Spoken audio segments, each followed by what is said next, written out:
Please stand.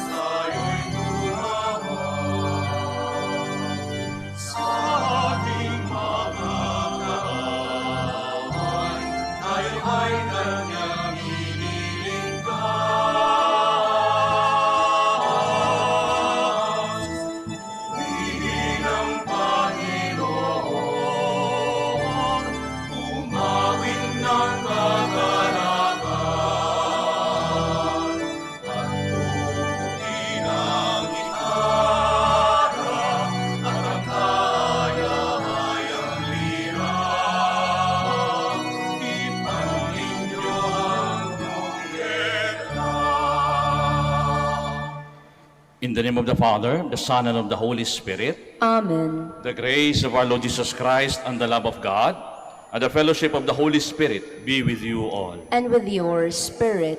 My dear brothers and sisters, let us acknowledge our sins and to prepare ourselves to celebrate the sacred mysteries.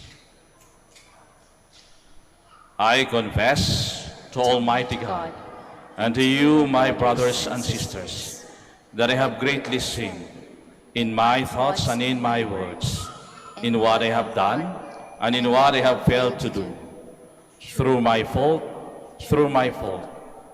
most grievous fault. Therefore I ask the Blessed Mary, ever Virgin, all the angels and saints, and you, my brothers and sisters, to pray for me to the Lord our God. May Almighty God have mercy on us, forgive us our sins, and bring us to everlasting life. Amen.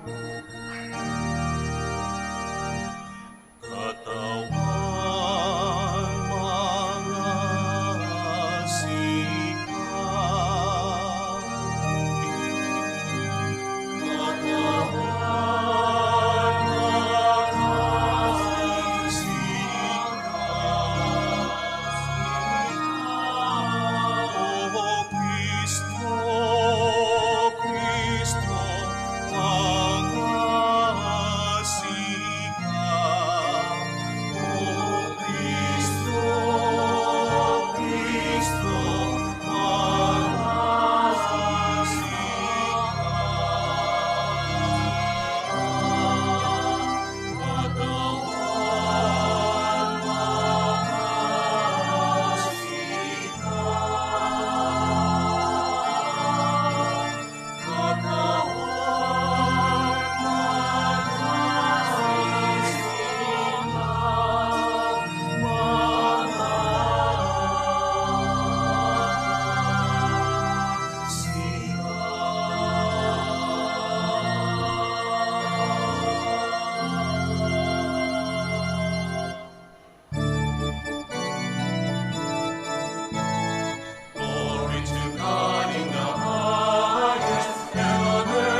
Let us pray.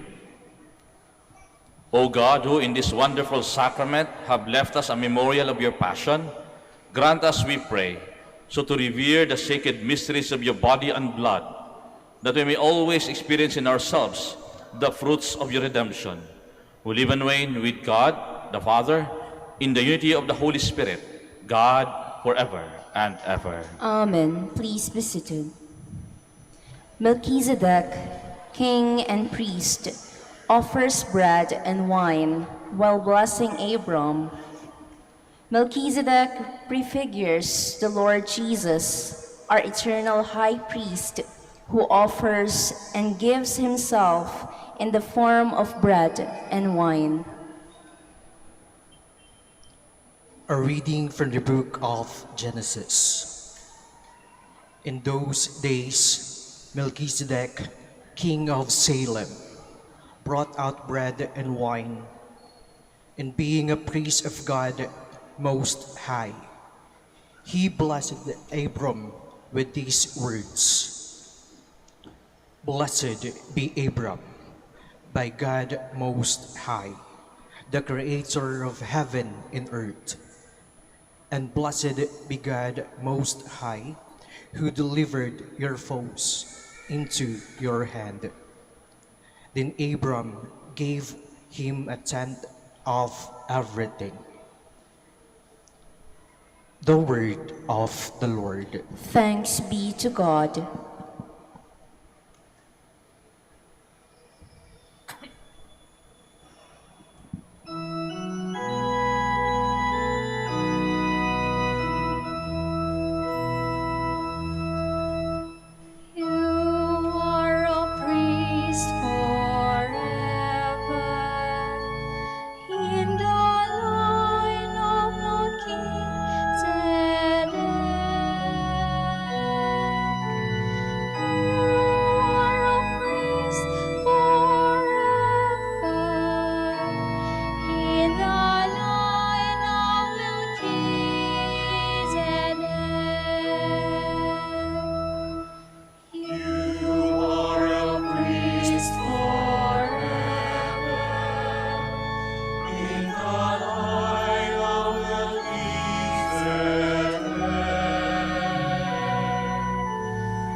St. Paul reminds the Corinthians about the mystery that takes place during their Eucharistic celebration. A reading from the first letter of St. Paul to the Corinthians. Brothers and sisters, I received from the Lord what I also handed on to you, that the Lord Jesus, on the night he was handed over, took bread, and after he had given thanks, broke it and said, "This is my body that is for you. Do this in remembrance of me." In the same way also the cup after supper, saying, "This cup is the new covenant in my blood. Do this as often as you drink it in remembrance of me. For as often as you eat this bread and drink the cup, you proclaim the death of the Lord until he comes." The word of the Lord. Thanks be to God. Please stand.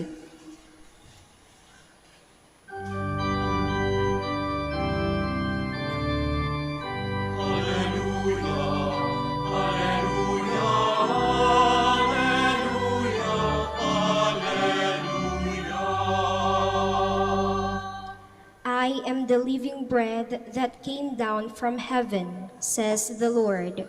Whoever eats this bread will live forever.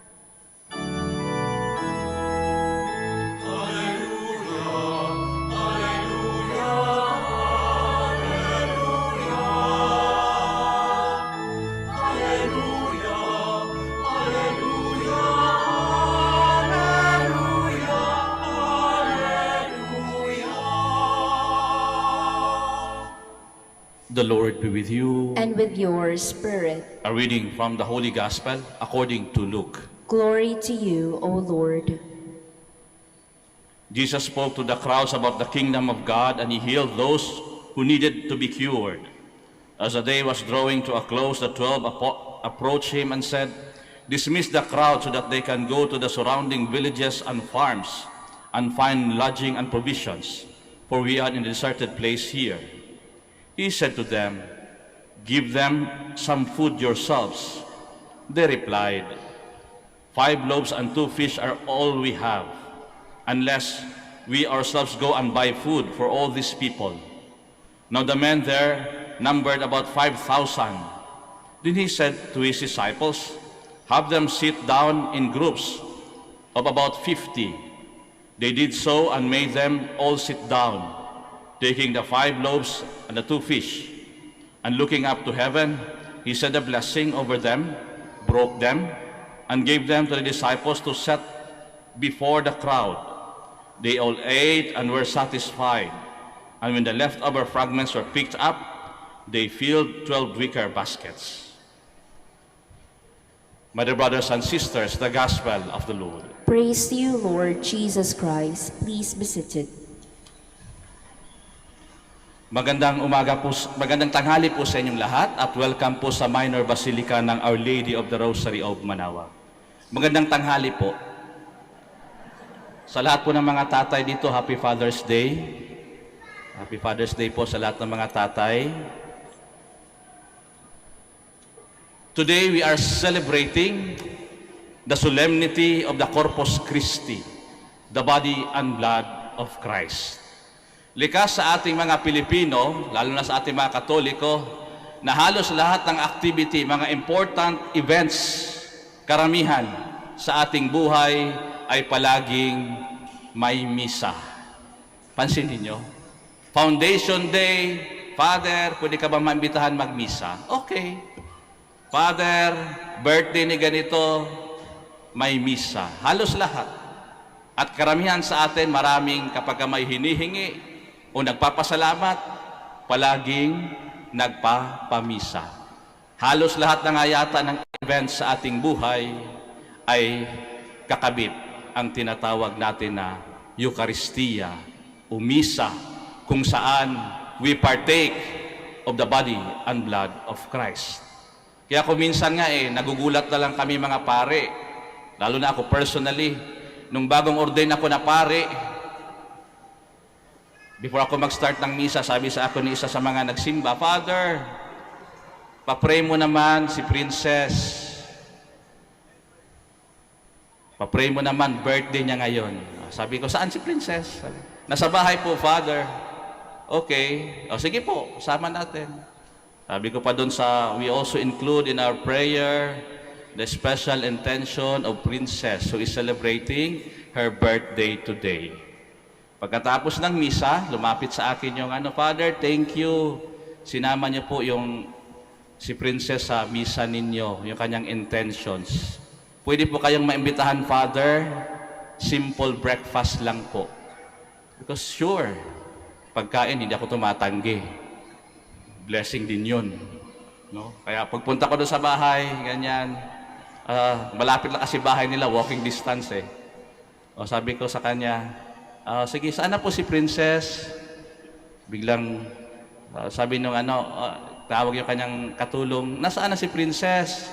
Tawagin mo nga. Sabi nung may-ari, Princess, come. Sabi ko, aso pala si Princess. Kinabahan ako, akala ko yung aming kakainin dog food. Hello? But kidding aside, mapapansin sa buhay natin, halos lahat tayo merong tinatawag na yung bang pamisa. Why? Because sa totoo lang, the Eucharist is the life of the church. It is the food for our journey. Kung mapapansin ninyo, lahat ito yon. Sa ating paglalakbay, spiritual, kahit physical, tayo po'y nagsisimba and we partake of the body and blood of Christ. Kasama yon sa buhay natin. Sabi nga, when we receive Christ in the Eucharist, we are united with Him, but also with one another. Tandaan po natin ito, na kapag tayo po'y tinanggap natin ang Diyos sa komunyon, we are united with Christ, but we are also united with one another. Kaya nga ang misa, hindi ito pang-individual lamang, ito'y community celebration. Tandaan natin yan. Kaya nga, inuuwi ang misa, and the value of the Mass, yung Corpus Christi, ano po yun? The Corpus Christi reminds us of God's love, of God's sacrifice for all of us. Kaya every time tayo po'y nag-a-attend ng misa, pinapalalahanan po tayo ng dakilang pagmamahal ng Diyos sa atin. Do this in remembrance of me. Ang nagiging problema kasi sa atin mga Katoliko, at kasama na kami dito mga pare, na kapag hinihiwalay natin ang misa sa tunay na buhay, kung titingnan natin, connected po yan. Hindi pwedeng ihiwalay. Kasi once ihiwalay natin yung dalawang yan, tayo po ay nagiging hipokrito. We become hypocrites.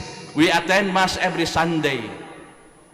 Pero pag uwi natin ng bahay, tayo po ay walang hiya.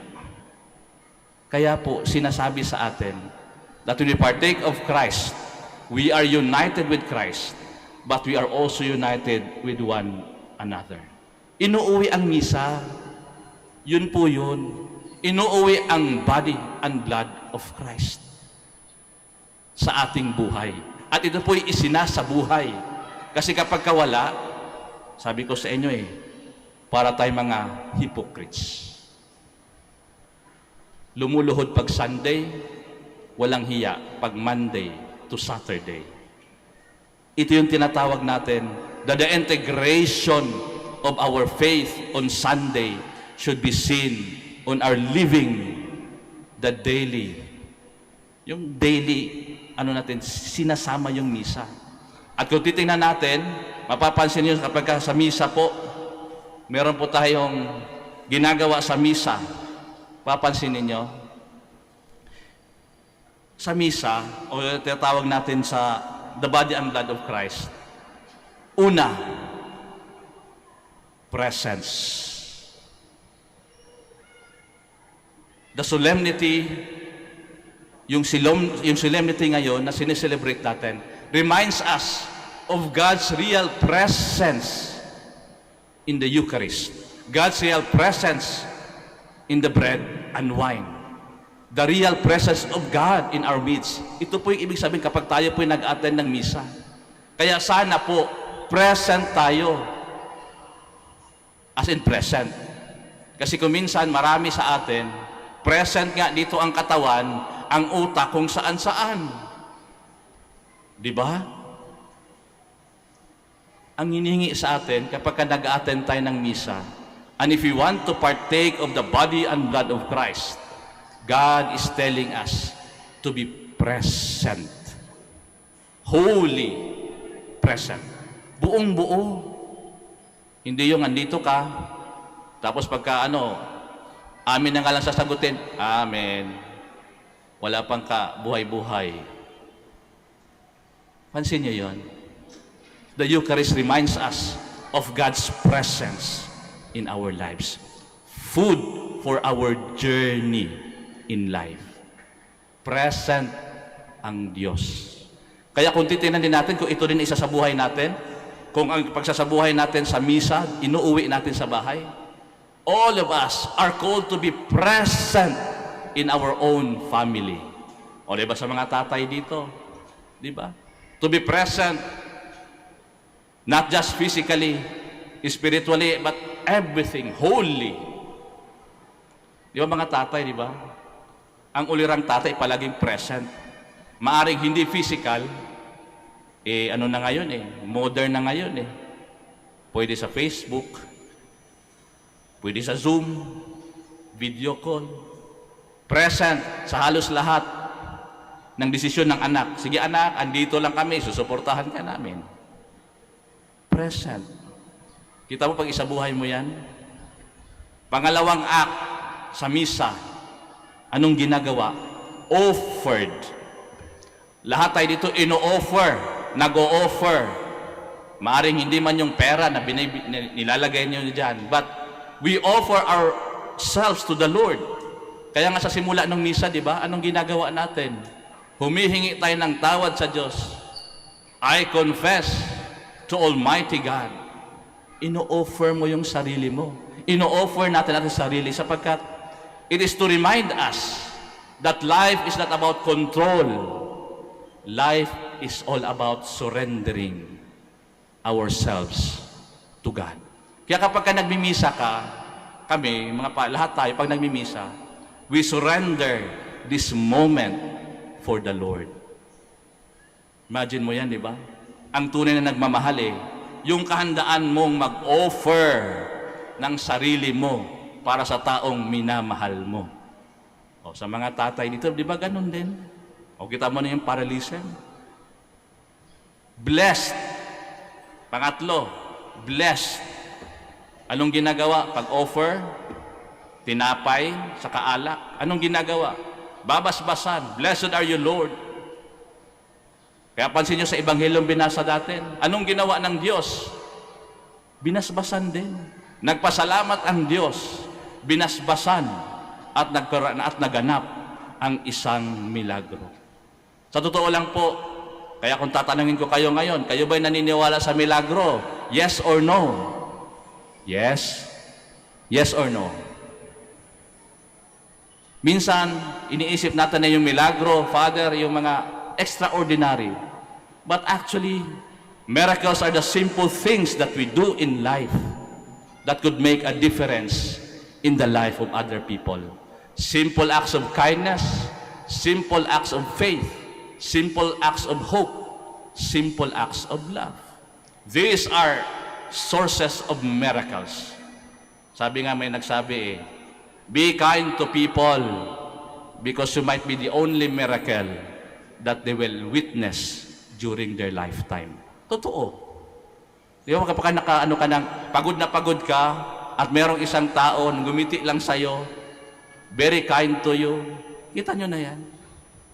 We are blessed because each one of us is actually a blessing to our own family and our own community.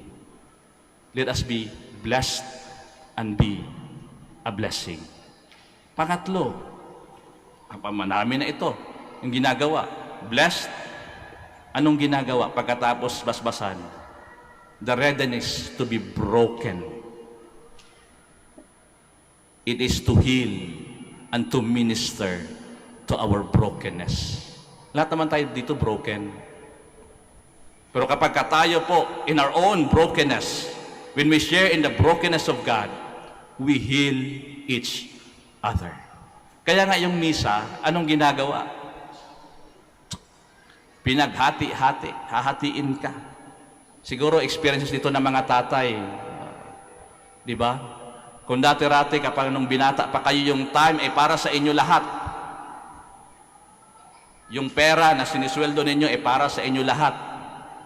Of course, kung bibigyan niyo yung mga magulang ninyo, okay yan. Pero nung nag-asawa kayo at nagkaroon kayo ng anak, instead na ibibili mo ng rubber shoes, lalo na kapag may latest, iisipin mo, gatas muna. Di ba? Sa anak. Pang-tuition muna sa anak. Pang kung ano muna para sa anak.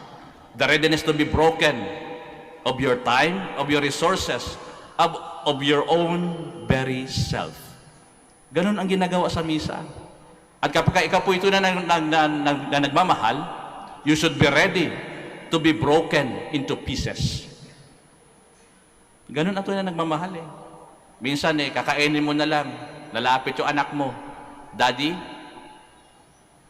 ewan ko lang kung may daddy ba dito na kapag kalalapit yung anak, bahala ka sa buhay mo. Hindi no? Anong gagawin mo? Okay. Hatiin mo, bigay mo sa anak mo. O minsan nga, binibigay mo sa anak mo. Bakit? The readiness to be broken. Lastly, yung tinatawag natin na to be given.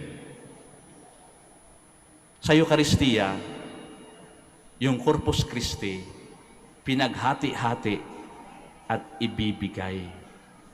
It is to heal our selfishness. Because most of the time, marami sa atin may pagka-selfish sa buhay. But when we attend Masses, we partake of the Eucharist, of the body and blood of Christ, at kapag isa sa buhay natin ang Eucharistia, imagine that, ready kang magbigay ng iyong, hindi lamang kung anong meron ka, kundi pati ng iyong buhay.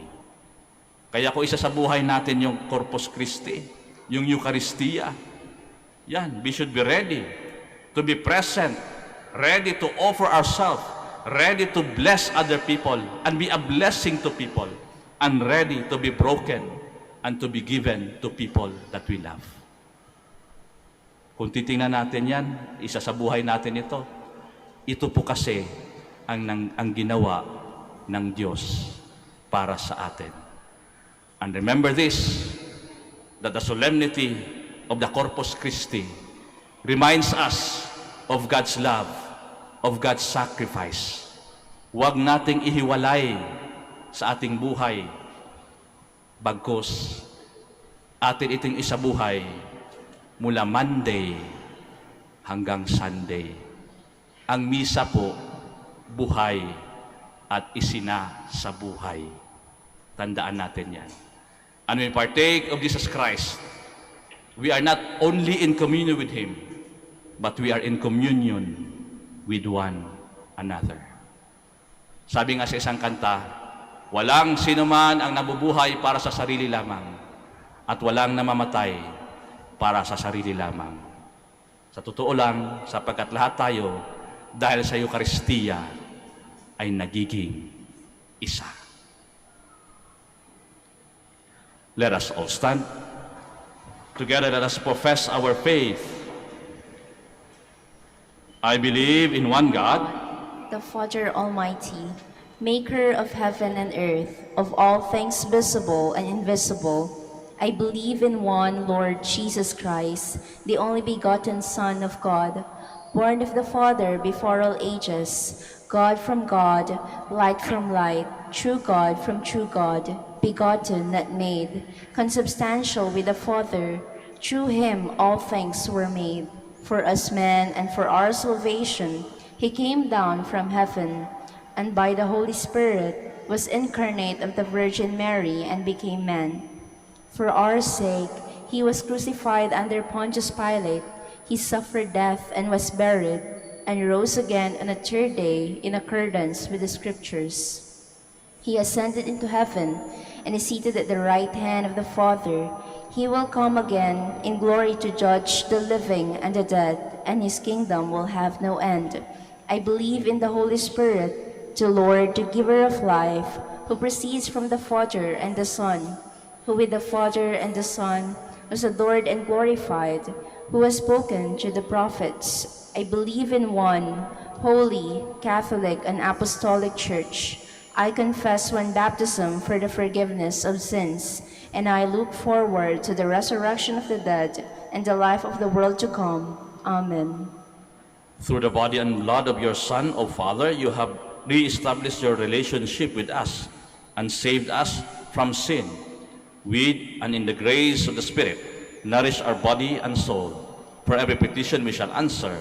God of life, sustain us. God of life, sustain us. Loving Father, empower Pope Francis, bishops, priests, deacons, and the lay people, that through your Spirit we may become the nourishing bread that would feed and heal the world hungry and in need of your word. We pray. God of life, sustain us. Loving Father, enlighten all those who govern, that they may serve with compassion and competence, so that every human being's bodily needs may be met towards greater praise, service, and reverence of your holy name. We pray. God of life, sustain us. Loving Father, sustain all those who hunger physically and spiritually. Through the Eucharistic we celebrate today, we pray. God of life, sustain us. Loving Father, may our Eucharistic meal inspire in us love that seeks the happiness of others, communion that desires reconciliation and unity, and joy that anticipates the happiness of the heavenly banquet. We pray. God of life, sustain us. Loving Father, welcome our departed loved ones into your heavenly banquet.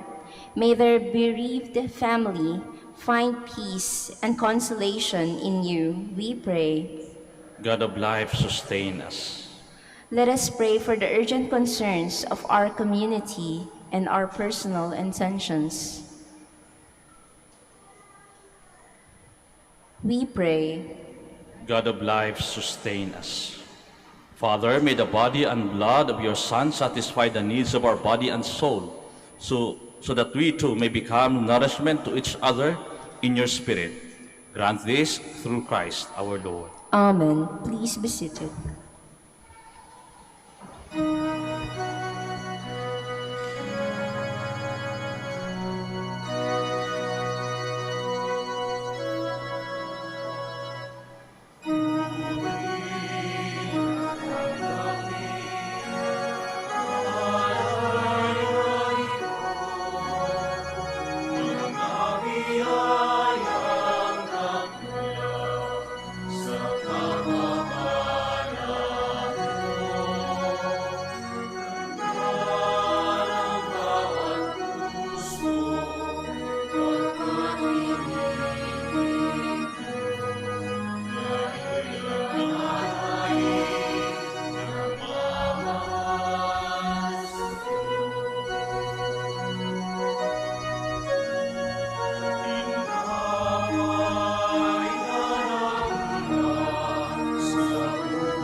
Please stand.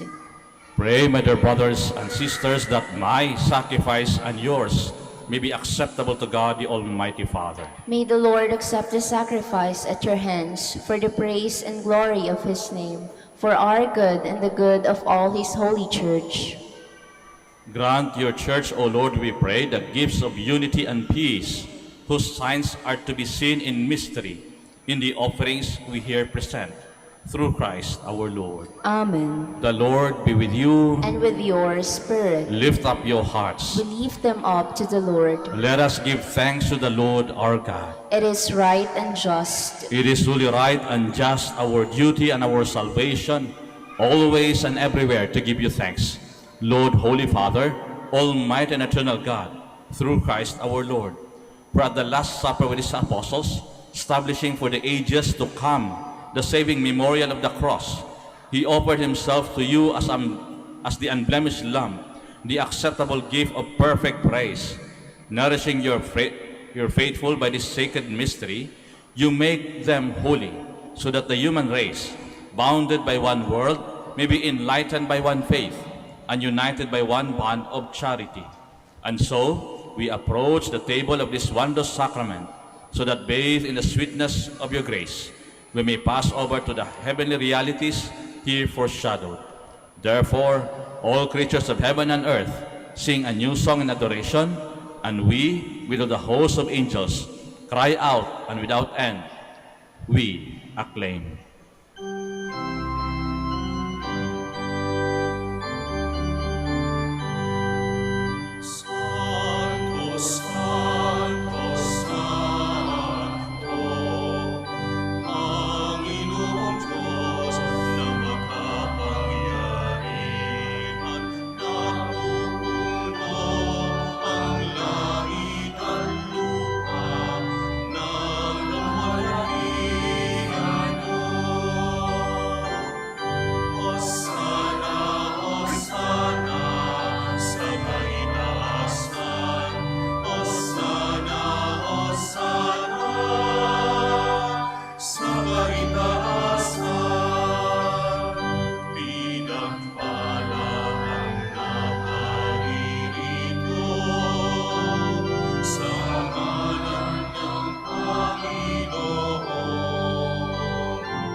Please kneel. You are indeed holy, O Lord, the fount of all holiness. Make holy, therefore, these gifts, we pray, by sending down your Spirit upon them like the dewfall, so that they may become for us the body and blood of our Lord Jesus Christ. At the time he was betrayed and entered willingly into his passion, he took bread and giving thanks, broke it, and gave it to his disciples, saying, "Take this, all of you, and eat of it, for this is my body, which will be given up for you."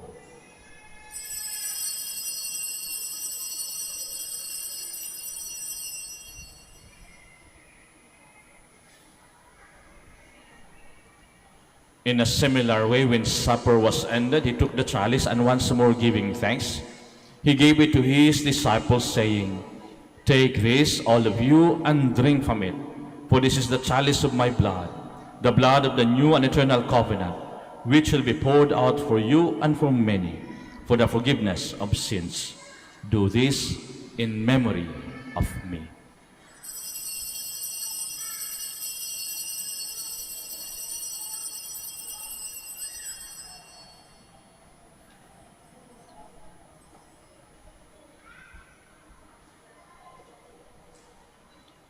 Let us proclaim the mystery of our faith. When we eat this bread and drink this cup, we proclaim your death, Lord, until you come again. Therefore, as we celebrate the memorial of his death and resurrection, we offer you, Lord, the bread of life and the chalice of salvation, giving thanks that you have held us worthy to be in your presence and minister to you.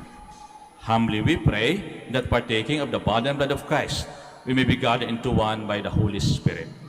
Remember, Lord, your church spread throughout the world and bring her to the fullness of charity, together with Francis our Pope, Socrates our Bishop, and all the clergy. Remember also our brothers and sisters who have fallen asleep in the hope of the resurrection, and all who have died in your mercy. Welcome them into the light of your face. Have mercy on us all, we pray, that the Blessed Virgin Mary, Mother of God, with the blessed apostles and all the saints who have pleased you throughout the ages, may merit to be co-heirs to eternal life, and may praise and glorify you through your Son, Jesus Christ. Through him, and with him, and in him, O God, Almighty Father, in the unity of the Holy Spirit, all glory and honor is yours forever and ever.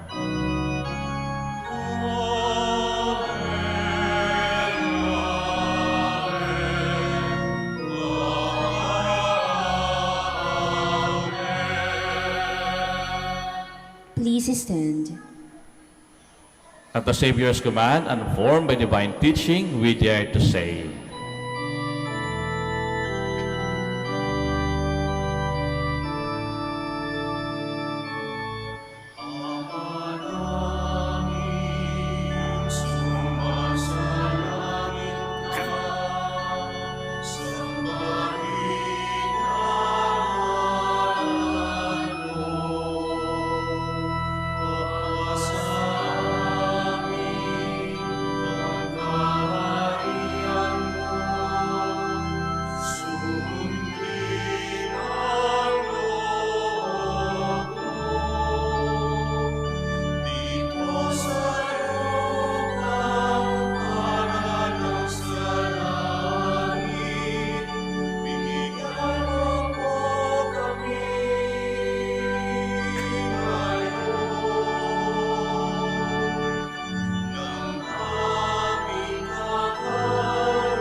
Deliver us, Lord, we pray, from every evil. Graciously grant peace in our days, that by the help of your mercy, we may be always free from sin and safe from all distress, as we await the blessed hope and the coming of our Savior, Jesus Christ.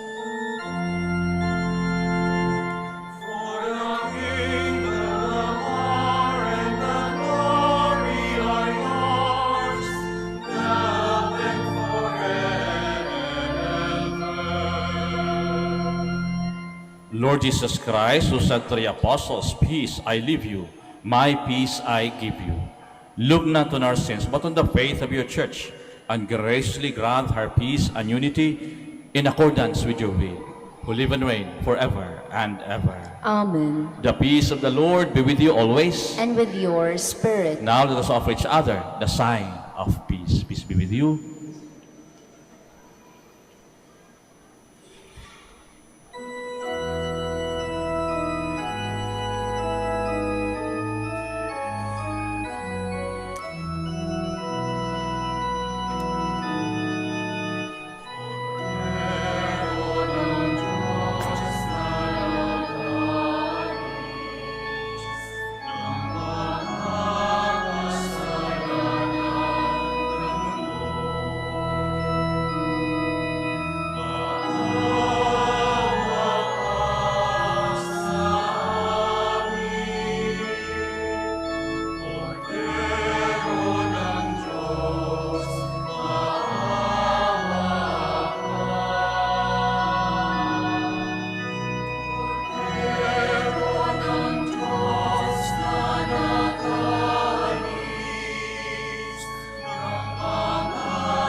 Please kneel.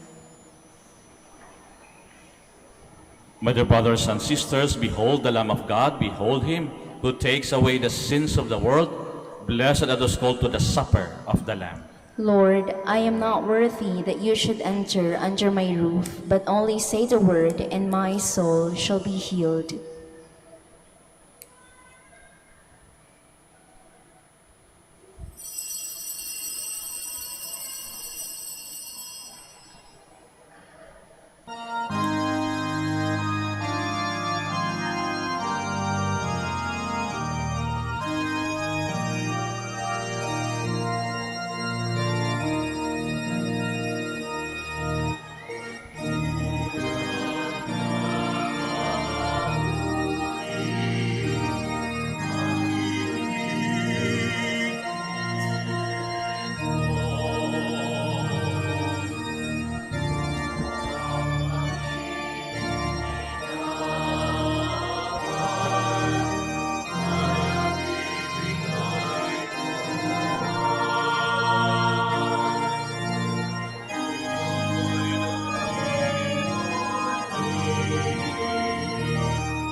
Please stand.